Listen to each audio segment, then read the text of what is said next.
shepherd, then, kung may good shepherds, hindi na, there are bad shepherds. Sino yung bad shepherds? Yung Pharisees, Sadducees, Israelites. Yun ang Diyos, no? Yan.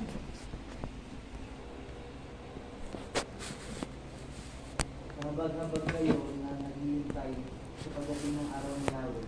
Iyon ay magiging araw ng kadiliman, hindi ng kaliwanagan. Galing na. Pero kung babasahin mo yung context niyan, ang context niyan kasi, yung mga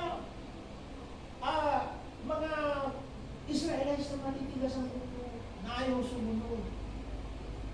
Ang gusto niyang, kumbaga nag-expect sila ng pagdating ng Panginoon, yun nga ang